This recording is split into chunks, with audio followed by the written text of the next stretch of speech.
Welcome to the Dental School Guide podcast, your ultimate destination for all things dentistry. I'm Dr. Tanner Townsend, your guide through the complex world of dental education. Join us as we uncover the secrets of acing dental school admissions, navigating residency programs, and exploring career opportunities. Please share and enjoy. Real quick, just wanted to make all you pre-dental students out there aware of a resource. If you've ever been worried about getting into dental school or are wanting to get into that school of your dreams, then you definitely want to check out a program called Dental School Guide. In the program, we walk you through how to save money, time, and heartache when applying to dental school. There's so much fluff out there when it comes to resources for getting into school, and we are streamlining all of that. With our comprehensive digital course, expert mentorship, and personalized application review services, you'll have everything you need to stand out to admission committees. Take advantage of this amazing resource that will help you increase your chances of getting into dental school. You'll want to check out dentalschoolguide.com. Check it out.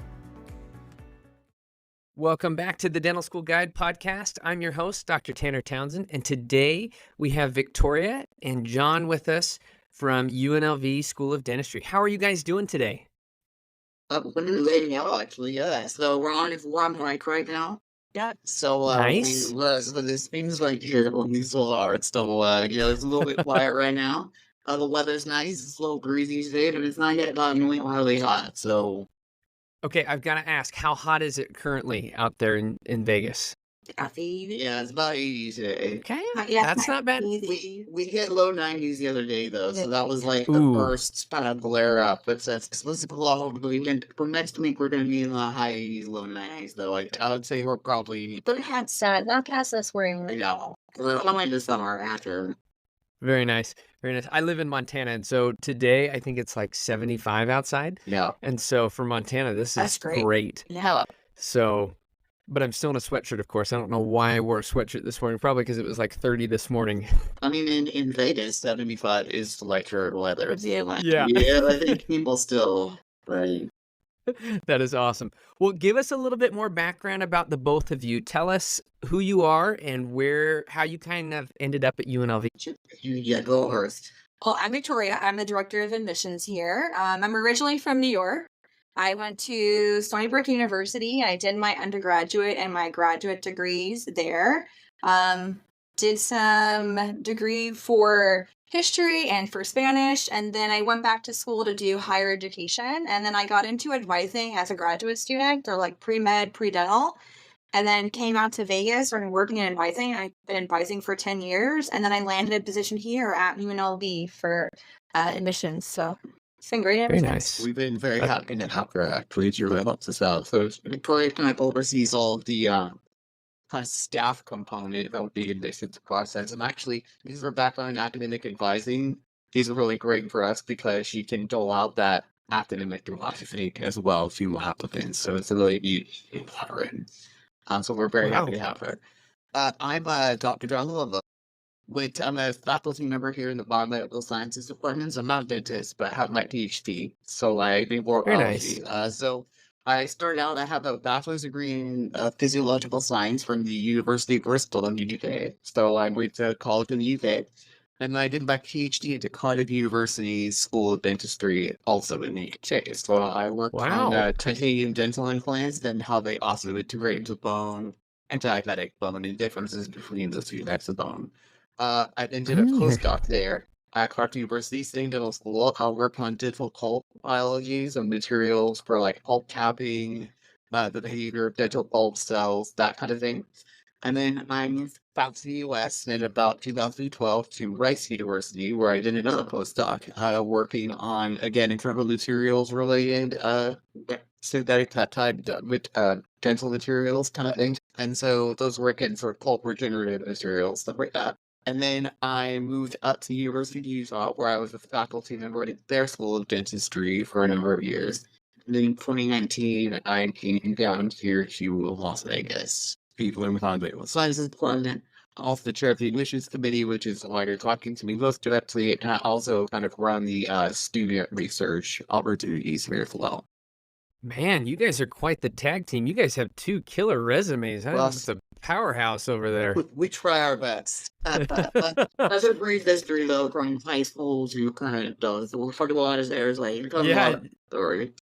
Well, that is awesome. So you guys super knowledgeable from what your backgrounds are in terms of admissions, research, all that jazz. So tell us a little bit about UNLV now.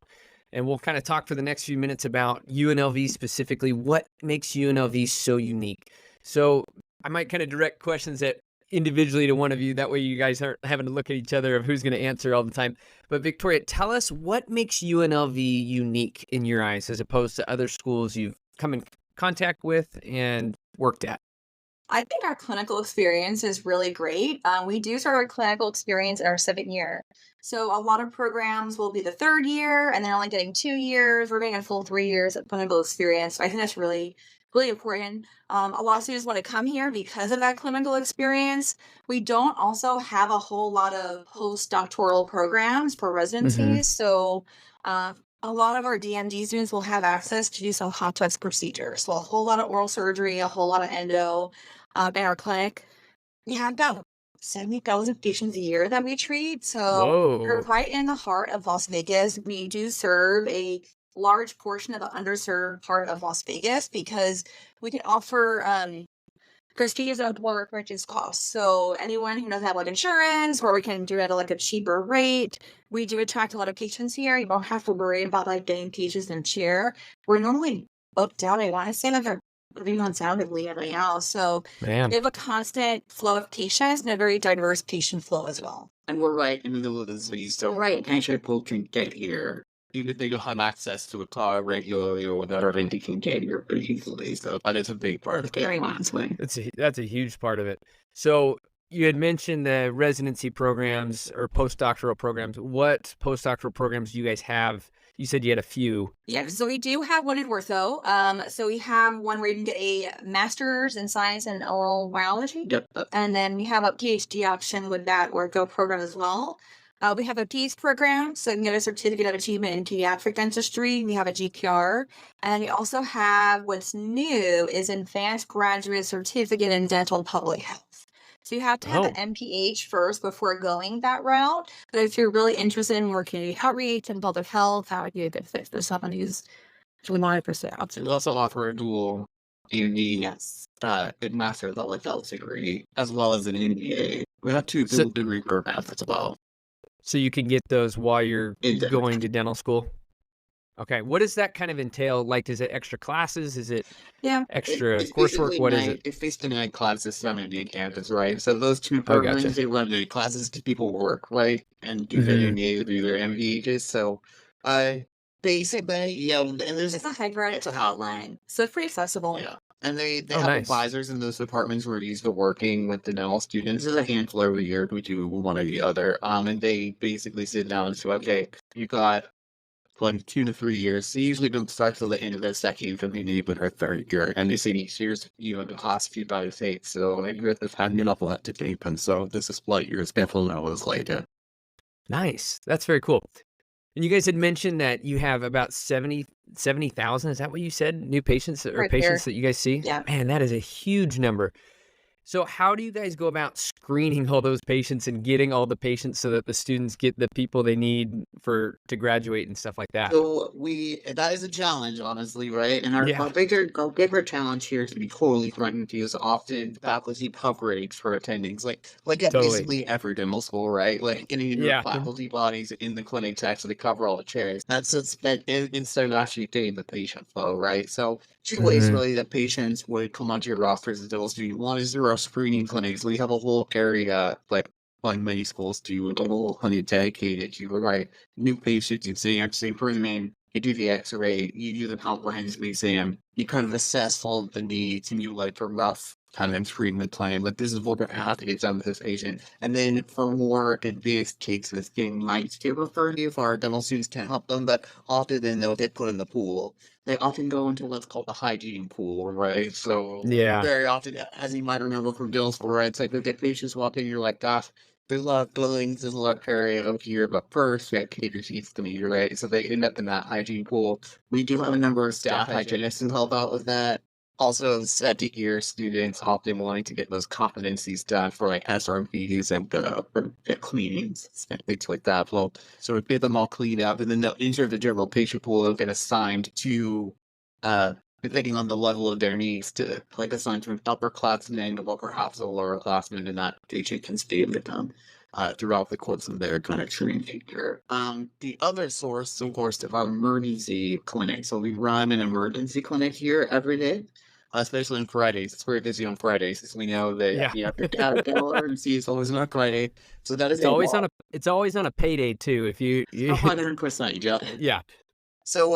So we have a lock-in emergency clinic. It's a state separate area of our clinic, and often it's tied to our oral surgery clinic, because as you can imagine, a lot of those emergencies are maybe even involved with extractions.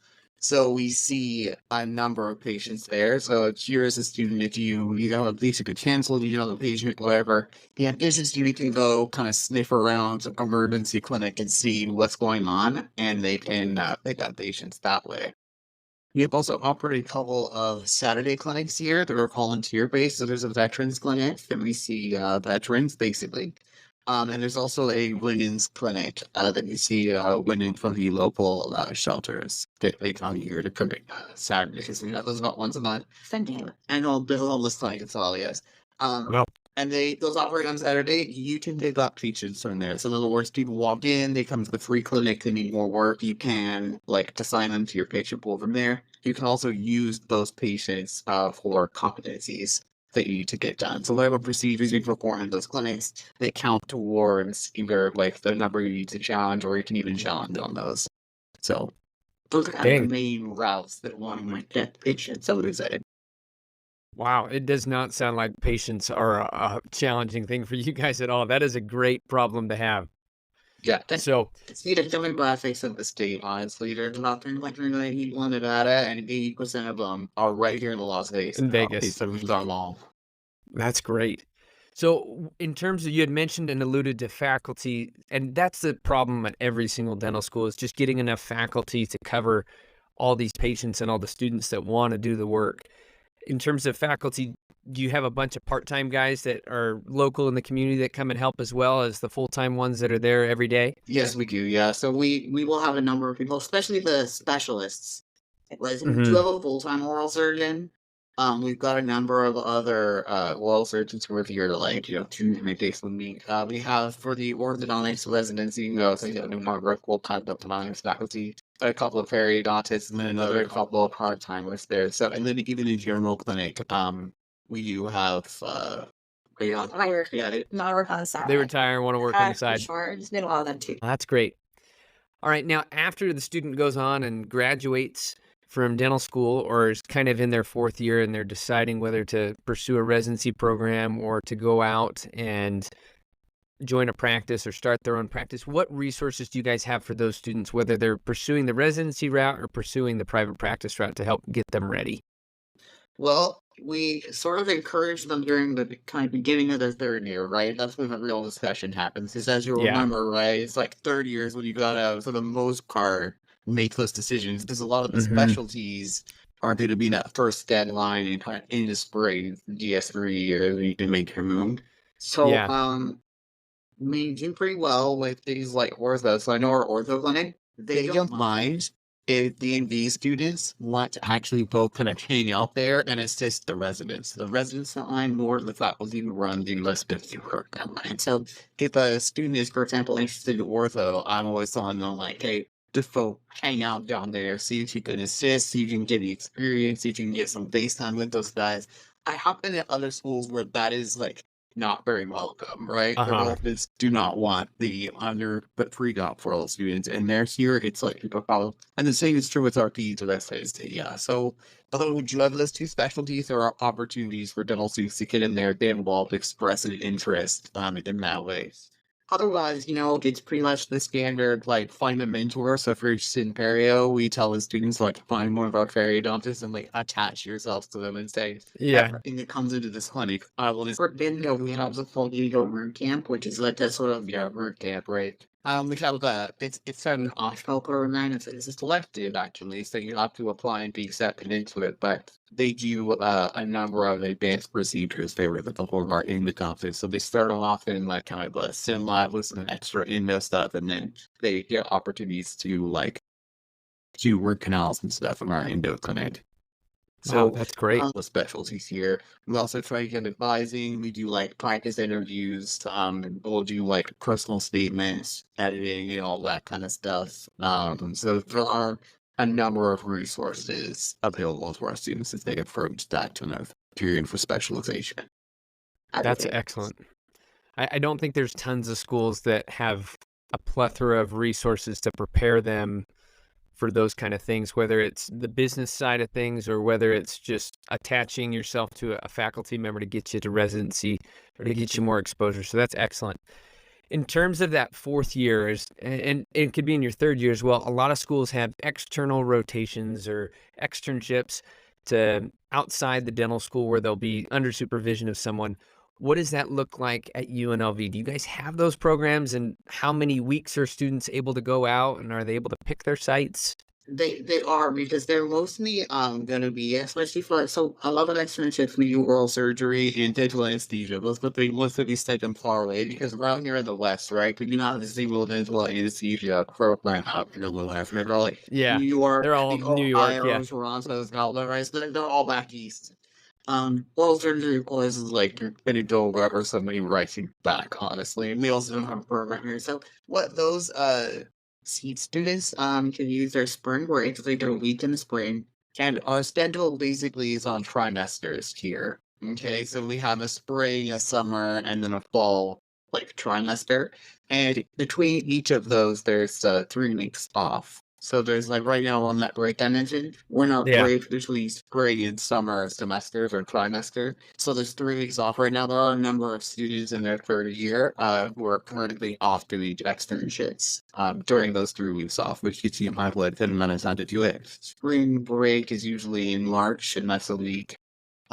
So a lot of people will respond to those breaks, and obviously this is a super popular one for DS3s and to some extent DS2s because applications are going to be very soon. So you want to get out there, get in front of the right people at that point. But yeah, I happen to know the number of students who are elevated in that right now. Can you imagine as our turn to do it around that time? And to have that little bit of break from like August, like 3 weeks or so that is to do it before we start like right after Labor Day when the fall kicks in. So that's always a time. But pretty much that's just during your breaks because dental school is Busy. full time. Busy. Yeah, it's full time. So you just a lot of times leave off for a week or two in the middle of the term because you've got patients, you've got competencies, you've got exams, you've got all the stuff, right? Uh-huh.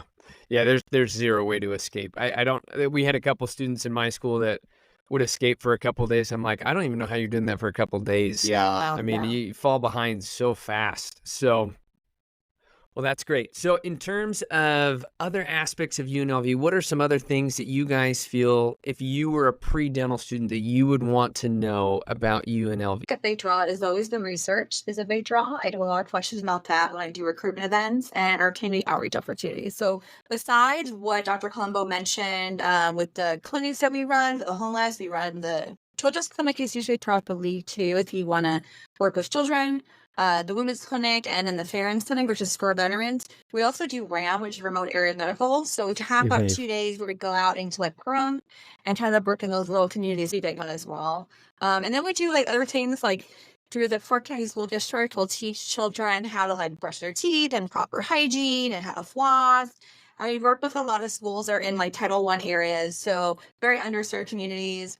I've gone to events where they'll ask me what like floss is and they've never seen it before. So really teaching them that preventative care, our students will go out and do that. Being in recruitment events, for like high schools and middle schools, I'll have students who come with me and like teach them about the career in dentistry, and they'll bring like their molds from their patients or their articulator, and they kind of really draws a lot of interest for the younger students who might want to enter STEM field someday. So it's pretty cool. Yeah, I'd agree with all that. And honestly, probably to for taking back on there, talking about the research stuff, talking about as we were about that preparation for residencies.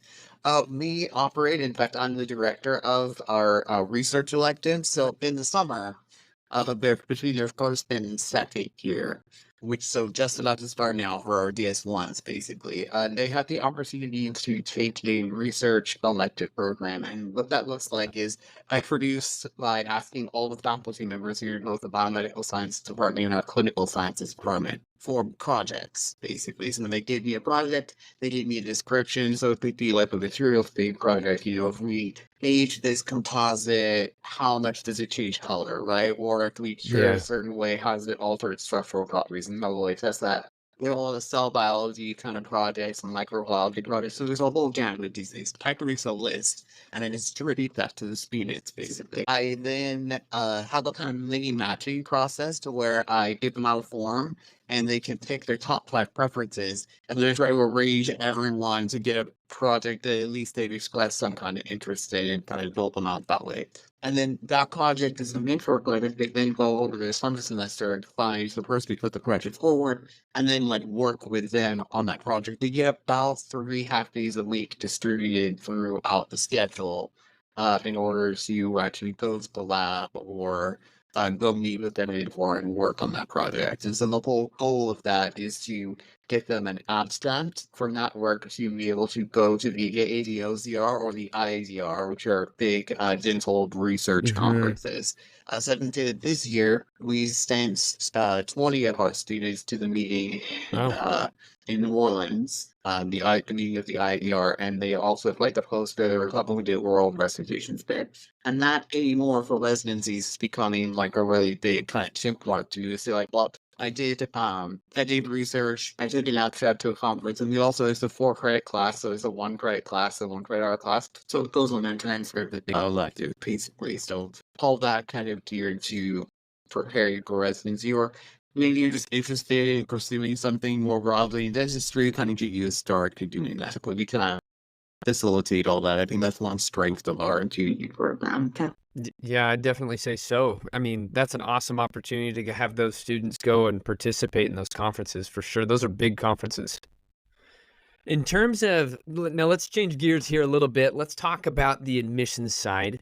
And we can start really broad and then we can kind of work our way down a little bit and kind of get a little bit more granular and nitty gritty about what the admissions process looks like at UNLV. But walk us through when those applications start rolling in at the beginning of June for pre-dental students. What does that look like as you guys are receiving those for the first time? So we usually wait when the applications are verified. That's the very first thing. We don't really book the application unless they're verified. We check for completeness. We're going to make sure that you have all components of your application to mark it complete. So that's your DAT. That would be your 4 letters of recommendation or your committee letter if you have that. And then the other one would be your supplemental application completed and paid for. So once you have that, all those components complete. If they're not complete, we'll kind of email you through ASAS and we'll let you know what you're missing. So once you're complete, we have our admissions staff kind of screen the applications here. And then from there, applications that are deemed competitive will be reviewed by the admissions committee. And then from there, they're kind of determined whether or not they want to be invited for an interview. Our interview process, we do use Terra Talent, but we have like a 2-step interview process. So we use Terra Talent, which is our online asynchronous platform, getting very popular now since COVID times, I feel. And then we also have, using very well in the Cura Talent, we have an on-campus visit that is mandatory that you have to complete if you do want to see our CSR applicants in person. So the on-campus visit is a half day. You have like a check-in, and then we have a very detailed admissions presentation that we do. Dr. Colombo will do a curriculum talk. You have financial aid representatives that will come and talk about how much money you're going to take out to have you all as staffs or staff. What do you sense about the staff? The assesses the previous year and all that stuff for the candidates. Then have our student volunteers here take our students to have kind of like a little group interview session. There's also a way to kind of like learn about our program, the student experience. And then we also do a student panel, a tour, and then a whole lunch. So that's kind of our day. And then we do like a fun segment now where we have now like life in Las Vegas. Mhm. Because we do Uh-huh. get a lot of students who are not from Las Vegas and they don't really know. It might be their first time visiting. So we have a little fun segment before we kind of start really use it. Yeah, everyone's very Vegas, but Yeah. very few people know what it's actually like to live here, and all the stuff is just outside of the tourist things. Yeah, but there's a lot. There's a lot you don't even know about. Yeah. Right? Yeah, there's a ton. Yeah, and not so touristy things. Yeah. Mhm. Yeah, I think everyone thinks of the strip and then they forget like there is a huge city Oh, yeah. outside Yes, of the strip. there's like parks and things to do. Well, that's great. So it sounds like you got the process down to where you see if they're competitive. So they have to pass your Kira assessment kind of triggers to get to the interview in person. Is that correct from what I'm hearing? They're scored by our admissions committee basically, so the Curacao is like a asynchronous platform. Yeah. I'm sure there will be people out there who have used it. But yeah, basically you record your responses. Those responses are then scored by our admissions committee. We have a sort of process there. And then people who score well enough would be invited for on-campus space. So in other words, applicants that we are still seriously considering would be invited for on-campus space. Very nice. Well, let's walk back a little bit to, okay, you guys have got the applications. Now, different schools have different opinions on this. And some Sure. schools are like, hey, we're on summer vacation. We're not even going to look at the applications until like August. Other schools are like, we care if it's in like the first week. And that's a huge deal breaker for us. How do you guys view that from your end? I mean, once they're verified, you start diving. You start in. going. Oh yeah. Start going. Because if we don't, they get built up and it's like, oh man. So we want to make sure we kind of get through them. And it's early admissions, which would be beneficial to apply earlier rather than later. Totally.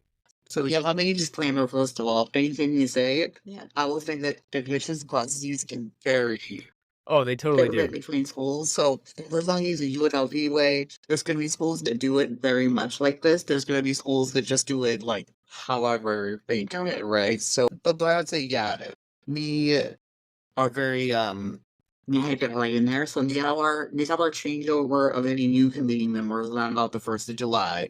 So we Mhm. usually have a meeting there that we actually go through a kind of training for our admissions committee members. So we kind of review like what DAP scores mean because although many of them have taken the DAP, like Been years, yeah. Is what that means. Some of the people who've taken the DAPs don't really kind of register what the given score means, what percentiles mean. It's a little bit distant in memory. The scale has changed before in the past.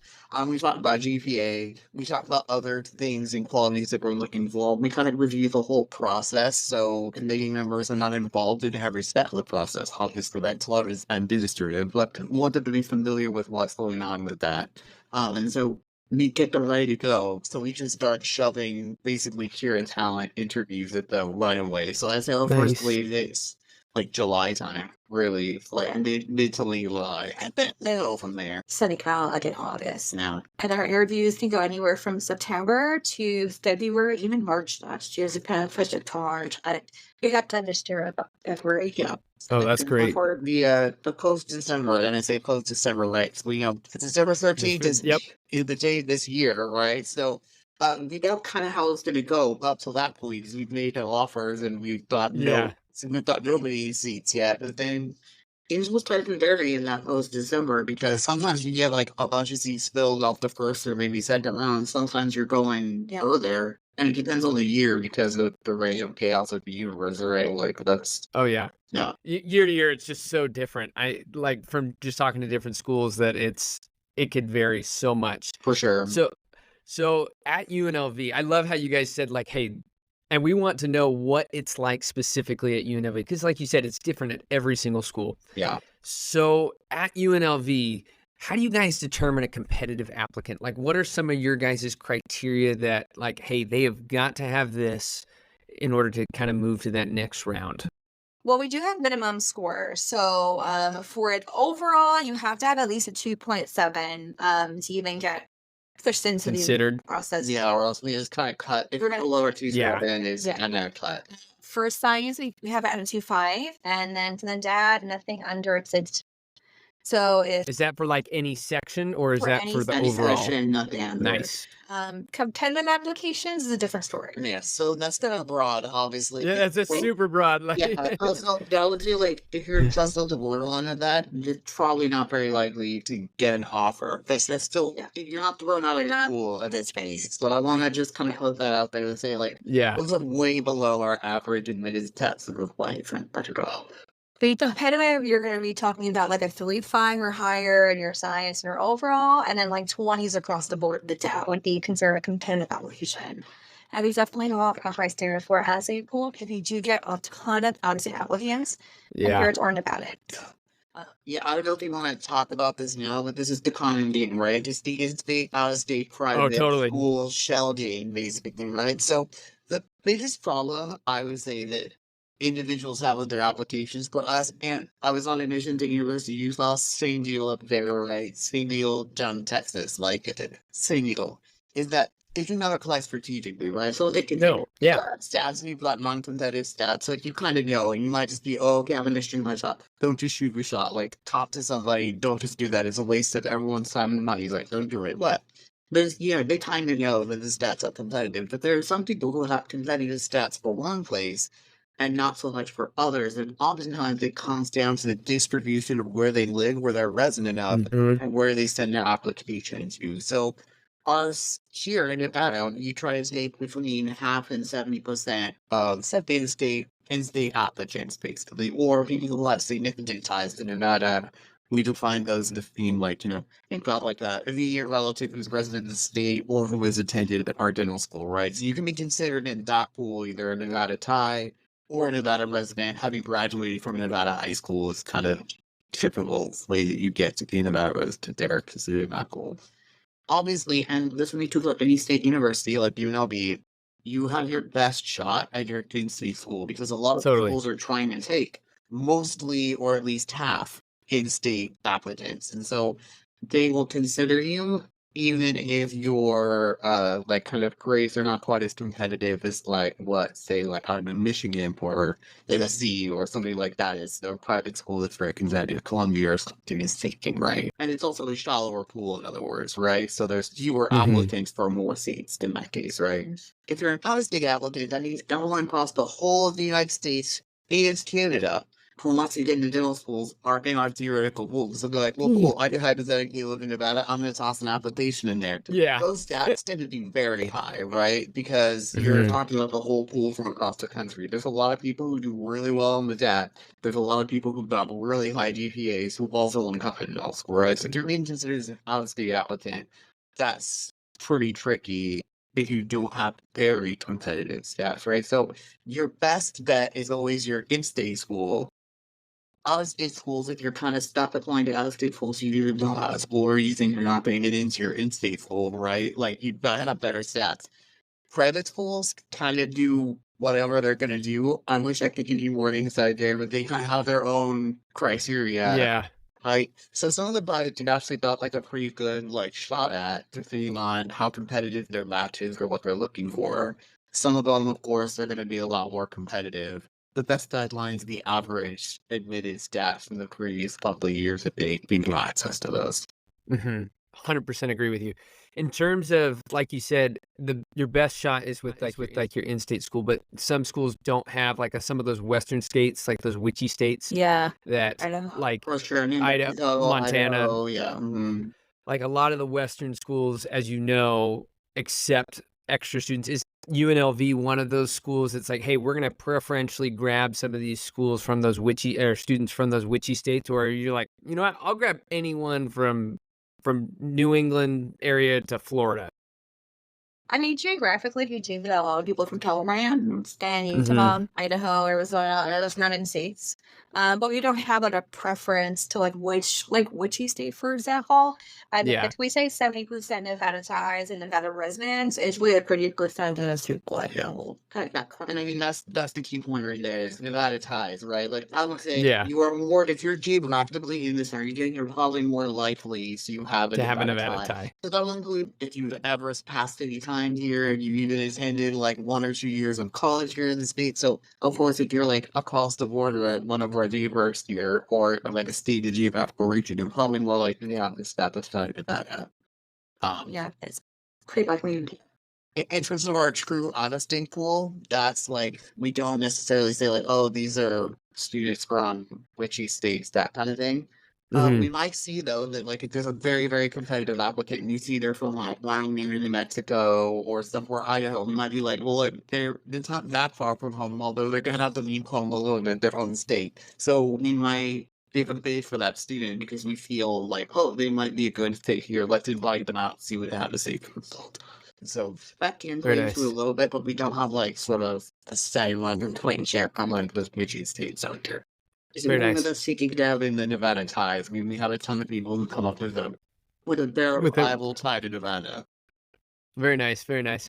In terms of those, like, do you have two different pools of competitive applicants? So you got like your in-state competitive people, and then you have that whole, like a whole different pile that's out-of-state competitive that you guys are developing, or Yeah, they're kind of we all together. have it kind of like separate creative hands and event highs or out of state applicants. But at the end, when we're getting closer in the admissions committee meetings, they're all together. But they are kind of separated, so we can see like who's from Nevada, who's at Iger High, why are they at High, and then our out of state people. There's no separate selection process. Yeah.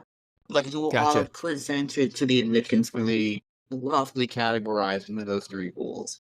And that just helps us keep track of like, well, where our admitted numbers are coming from, basically, right? Because Yeah, we got a challenge to serve the people of Nevada, right? And part of that, Yeah. part of the people of Nevada is educating Nevadans who want to go to dental school, right? And so we do have that mission that is kind of put on us, right? So in terms of the application, so those are kind of the stats related to like in terms of competitive applicants. As you're picking competitive applicants, how much does that personal statement on their application go into that decision of moving them to the next round? I mean, it can be extremely beneficial for students, or it can hurt students in some way.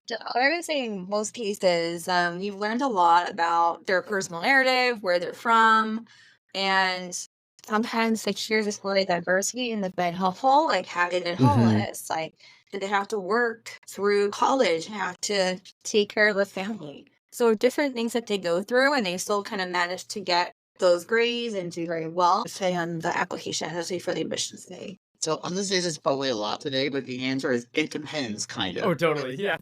So by which I mean there's so many loss to it, right? So if you come in, you're a super strong applicant with like really high grades, really high DAT score, you enter a state amount of resident, we're like, oh, we probably know who you are because of Prudential Society, that kind of stuff. And it's a little like, oh, we've got our eye on you, we know who you are, kind of thing, because you're here, you're local or whatever. But well, okay, we're like really interested in you. You get to copy really nice stats. So really, the personal statement is a case of like, well, just don't put anything real weird, offensive, peculiar. He's Willis Saloons, in other words, right? Like that kind of good opinion. So those people are interested. If the stats are really bad, or not ready to be admitted, shall we say, like they're kind of on the lower end of things. I hate to use the term bad, but like on the lower end, shall we say.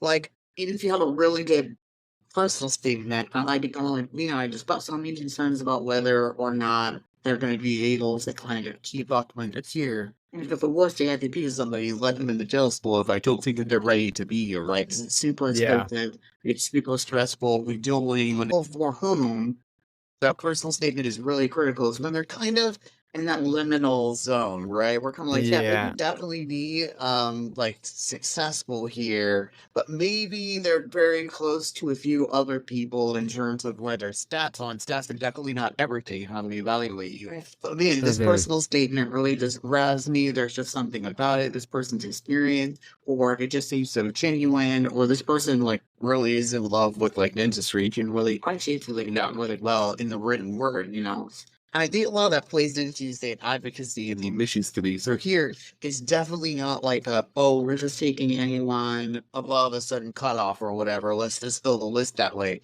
It's a lot of advocacy based kind of discussion that can happen, right? So admissions committee members are definitely encouraged to come with a list of applicants that they feel very strongly about. It's very often this applicants they're choosing to advocate for. They've made that decision based on something they've read in the personal statement or something that was said during directly to what you saying in their church topic, right? And so I think that right there is probably the single most powerful push to get you over the line into getting an offer is having a committee member who's like advocating for your listing. Of course, you're not going to know really necessarily when you submit it where you fall into that genuine and well-written personal statement is really taking over and getting somebody on your side saying, like, I have to have this human in this class, like, and then really advocate. It happens a lot. Really? So in terms of those faculty members, do they just kind of have a pile of applications that they are assigned to that they'll, hey, it's your job to read this personal statement, read through the application, review the Kira, and then bring those to the table? Is that how it's structured from my understanding? So this is one about how they keep part of our process, right? We lock the access applications to the committee members until such a time as they have reviewed the applicant's Kira talent. And we do that because we don't want there to be bias in the process when they're actually evaluating the experience. For example, if I read through a file and I'm like, well, this person is a 4.0 in like the 25 academic average from the DAC, that's gonna totally bias like the scores you get on their interview responses, right? Because you're gonna be like, oh well, I'm inclined to think that this person is awesome because their scores are awesome, so that's gonna kind of defavorize people who are maybe a little bit lower stats or kind of in that liminal zone we talked about in the middle. So we have locked this files down. And you don't know anything about who's going to pop up on your screen except in me, and then the prompts, basically. So you listen to your response and break them that way. Then, after each batch is done and the committee has reviewed those applications, we unlocked the files.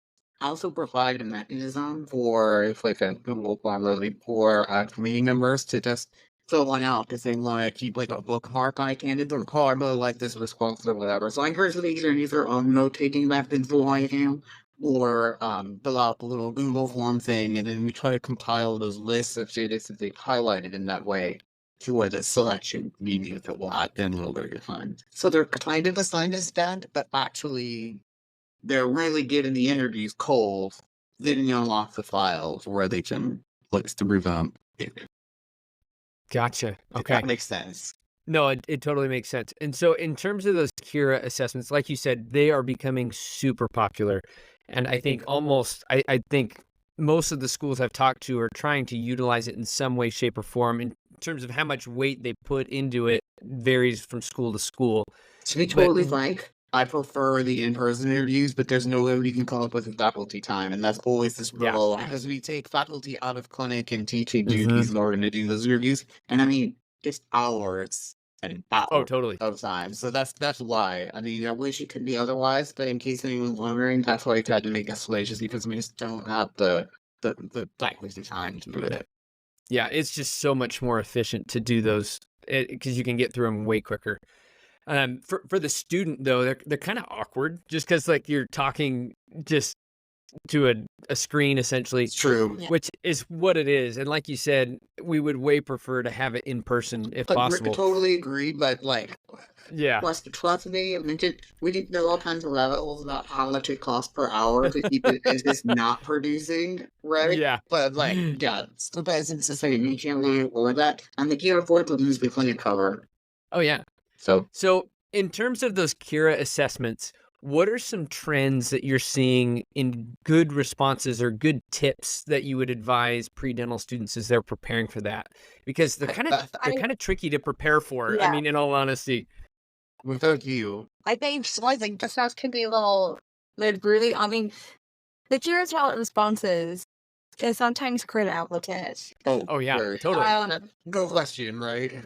So that we had like students indicate they didn't want to work with patients with like special needs or things like that. And like, we obviously make notes of those things. So it's hurt them because they don't realize how it's coming off or even in writing how it's coming.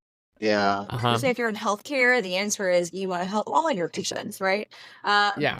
But I mean, I always tell students to practice on a Zoom, like get with a buddy, get with a friend, and like get comfortable talking on camera.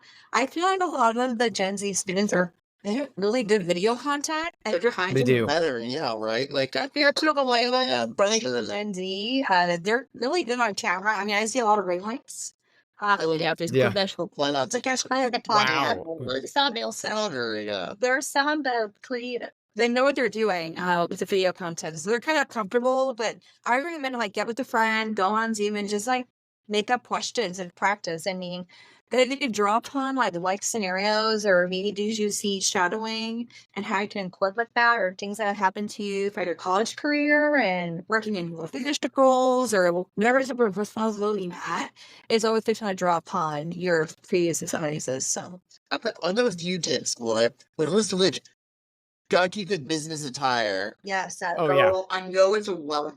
Not darling, it's not It- faces it- say that, but like, they're putting a t-shirt out doing that. Oh gosh.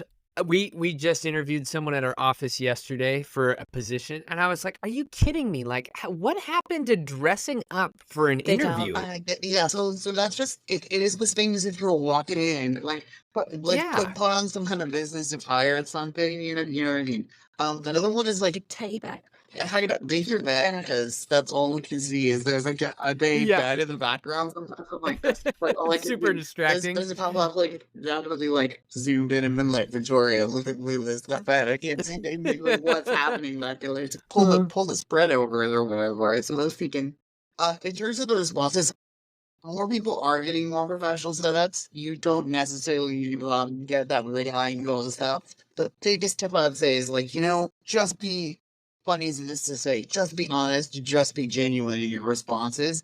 Because it kind of like, I don't know, when you see enough of these things, and I have seen, I don't even know how many interviews over the course of the years I've been doing this, the various institution, you kind of start to be able to get a little bit of a feel for somebody who's definitely just telling you what they think you want to hear, which is no way what you Uh-huh. want to hear, and somebody who's just like, yeah, like, this is definitely like coming from the heart kind of thing, right? And those Mhm. people are always much more attractive as candidates because you're like, wow, you like really want this, right? There's one Mhm. that's like my favorite response to is a number of years ago, far away from here, not as an institution, an in-person interview, but the question was kind of, why do you want to be a dentist? And she kind of paused, the candidate, and she looks and she's like, I don't really know how to say this. It's kind of weird, but like ever since I was little, I didn't want the tooth fairy to visit me. I wanted to be the tooth fairy. I had to always had this thing about teeth, and like I don't know how else. I wish I have to be honest with you. That like you can't make that up. Like why would you make Yeah. that up as like a response, right? It felt like very genuine from her. So I'm not saying you need to say something kind of off the wall like that, but just it just that's what it comes from. So and I think like Mhm. the thing in Kenya is always like, oh, what should I say? What should I say? It's like, well, what you should say is what the actual What you're thinking. that question is. Yeah, like what do you think about that? Yeah, yeah. Yeah. One thing too is distractions. So make sure that you're in a room, or don't bother you, or interrupt you. I'm just a terrain Off like We had interviews where, family and friends like us can use their room and they get horrible that's jumping on happy war machine like her dogs kind of jumping in the background like What's your I always tell my students, I'm like, make sure wherever you're doing your interview, it's not a dark room where you can kind of see you okay, and also make sure that you're free from distraction. Because then what happens is if they get interrupted, they kind of lose their train of thought, and then they're and they kind of like just the question goes down. And on top of the business, I'd say it's totally okay to be nervous, right? So sometimes when I'm evaluating a couple of responses, I can kind of tell, okay, this was the first sequential response. It's a little bit shaky, they're a little bit nervous. Don't let that get in your head, basically. Just calm, and you can see sometimes they interview them because, like, don't be nervous right away, right? But it's like, can you settle? Is that Yeah. important, right? That's kind of something that's important to analyze because it could be, right? Like in dental school, a ton of like those tense situations, right? Either with a patient, because sometimes you're like, this is not going to Well, right yeah. now. It's not going right. Sometimes you're like, oh man, this test isn't going great. Sometimes this interaction with the faculty member is not going great, right? And so keeping your head and learning how to just like, okay, settle is an important skill. So I think you have to be calm walking in. But it means you need to be able to soothe all over it. And I think that's important. But yeah, that's another thing I say. Don't let it get in your head as you start off initially nervous. Just settle keep it together. You got this. You can definitely use their questions about your motivation and who you are as a person. Anyone can do it if you definitely do it. That is some excellent advice, because I think we see so many students to get in there like, oh, shoot, I botched that interview. I was so nervous in the beginning. And then I think just hearing that from you, Dr. Colombo, that it's like, it's okay to be nervous. It just matters if you can settle it down. And that is so true. I love that. So let's say that applicant, like this hypothetical applicant, gets past that Cura assessment. They do a great job. It would honestly be hilarious, though, on a side note, if you guys made a compilation of funny things you saw on the Cura assessments. I know, right? Like, That would be great. interesting stuff, right? Yeah. Interesting Don't stuff. do it outside because it's like you can't control the outside world environment you get in a room, right? So just like a word to the wise as well. That is so funny. In terms of the interview, once they get there in person, that is the final hurdle, from my understanding, from what you guys had said earlier, to make your final impression on the school. What does that interview look like? Is it like a one-on-one? Is it a two-on-one? You said kind of a group kind of thing earlier. And what are some of the questions that you guys are really trying to evaluate in that in-person setting? So like that point, by the time you're invited to schedule an on-campus day, I would say we are fairly, quite interested in you, right? And so Yeah. they're a lot more group-oriented. I view them as not just a chance for us to assess candidates, but for candidates to come here and get a feel for what this looks like and the kinds of people they're going to be interacting with, and most importantly, to talk to our students, right? I don't expect someone to make a big decision on whether coming to dental school without talking to people who are actually going to dental school. So the only kind of individual component they often have during those days is actually with our students. So say we have like a little bit of meeting, usually capped at around 20 to 30 people, like around that kind of size. That's great. And so we'll usually break them into groups of like 5 or 6. And then send those 5 or 6 off with a pair of our students, basically. And we need to win completely. We send them out to various conference rooms and stuff because I think it's fair for candidates to have a chance without the, if you like, grown-ups in the room, right? To actually really answer those questions, really get responses from our students on the people in their small rooms as well, however. And we take that feedback hugely seriously. And mostly it boils down to don't be weird, honestly. Or don't say anything super off-putting because mostly those don't use like they kind of want to help you out, right? Like they're not to take you. It's like they're trying to keep people out. I mean, nobody's trying to keep people out of dental school here, but they don't know your stats. They don't know anything about you. All they know is like, well, the person knows you coordinate the stuff you can say, and the kind of questions you ask, and whether you're on your phone the whole time or whether you're engaged with the process, that kind of thing. So it's really the if you like interview part, but it's mostly gonna be just kind of an informational session, get to know us kind of casually, get to see the school in person, get to talk to our students. Excellent. If that makes sense at all. Oh, no, it totally does. And I think that's a great way to go about it, because the students will really tell you, like when you have a student that says, hey, this person said something really funny, like this was just weird. It's a super telltale of what it's going to be like if they were admitted. I will say this, I won't go into any details about it. Obviously I don't have this, totally. Me personally, but I would say I have seen at least a few times every year, it definitely seems it's like things they said to the student will definitely treated our staff members. Like just because they are on the front desk and helping direct you where you need to go. We asked like how this candidate treated everybody that they interacted with here. Like I've seen there's always a few it definitely tanks their initiative, right? So it's like, oh, this person's got great stats or whatever, and then it's like, nope, there's a flag on there, no, like they said this to a staff member, they were super rude on the phone, or they said something very weird to a student that the student did not like. I've definitely seen the admissions committee be like, well, we have no more interest in that candidate. Not that happens, here, obviously, every cycle. So don't be that person. And go light Don't be that person to everyone, right? Go lightly where you go, is what I would say. I love that. I love that. Well, let's kind of wrap this up here. Any final pieces of advice for someone applying to dental school? It doesn't have to be interview oriented or anything like that, but from both of you, Dr. Colombo and Victoria, anything that you would like to add as a parting words of advice? I would say always reach out. I mean, we're here to help you. We're a very strong resource. I mean, I work and advise with students who are not only from Nevada, but from out of state. So feel free to reach out to us. And if you have questions about whether or not your application is competitive enough, or if you didn't make it into the, application cycle, or if you were denied, we're here to help. Yeah, we'll talk to you. Not every school will do that, but if you end up with a Mm-mm. denial, we will provide feedback. Victoria will provide feedback. We meet with students both virtually and in person. We host question and answer sessions actually with interested parties over Zoom. We meet with our credential study here. That's not going to help people more broadly, but Yeah. we try to really give that feedback. And I would say that I know it's a very intimidating or scary process, right? You spy this application off, you have a ton of anxiety, you're so nervous about it. I would say he's speaking for us and what we're trying to do here with our admissions school. What I view myself as is trying to help you be ready, kind of help accept those candidates who are ready for dental school. Because, I mean, if you want to blow $20,000 between September and December and not have a good time, then your first semester at dental school and have to repeat the year, right? That is Yeah. not even a good time and you waste a ton of money, right? And so I don't want that for anyone.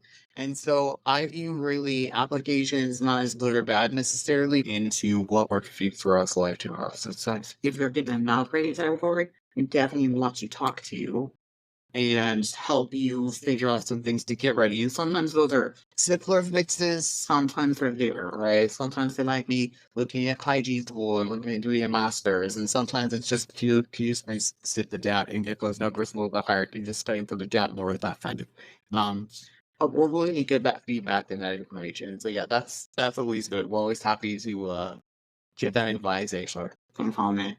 And also apply early. I don't know how many times I can say it. Don't wait till like November to get those applications in because we're not even going to see you until deeper into the spring. Yeah, and then you might not even have a seat at that point. You know what I mean? You're gambling. I would say your application is better to become quite late indeed if you don't have it done by the end of August at the very latest, because you're Totally. not really up for first round selection the way we do things here unless your application is in by end of August, maybe early September, depending on the year. But we're not even going to talk about it with our first round selection meeting because you won't have done all the processes that need to be in place before you're eligible for admission. So the cure app and not, I would say. So Totally. apply early. Excellent. And, Well, you guys, don't be nervous. We're trying to help you out. We're trying to help get you into dental school. We're not trying to keep you out, basically, is what I would say. excellent. Well, you guys have been awesome. Thank you for coming on today. You have provided excellent advice. Thanks for kind of giving us a little inside scoop on what UNLV is like, both from like the student perspective as going to school of what it provides, but also from the admissions perspective. So you guys have been awesome. Thank you once again for coming on the show. And yeah, it's a whole bit of a dream for us to do a podcast, honestly. There you go. It's our first podcast. It's not like yeah. I'm glad that we were able to provide the first experience. So this is great. This time. Okay. Yeah. Well, that is it for today's episode of the Dental School Guide podcast, and we'll catch you later. That's all for today's episode of the Dental School Guide podcast. We hope you've gained valuable insights and inspiration to fuel your journey into dentistry. Don't forget to subscribe to our podcast for more expert advice, inside tips, and engaging discussions. If you enjoyed today's episode, please leave us a review. It would mean the world to us. Until next time, keep smiling, keep striving, and remember, your dental dreams are closer than you think. Thanks for tuning in to the Dental School Guide podcast.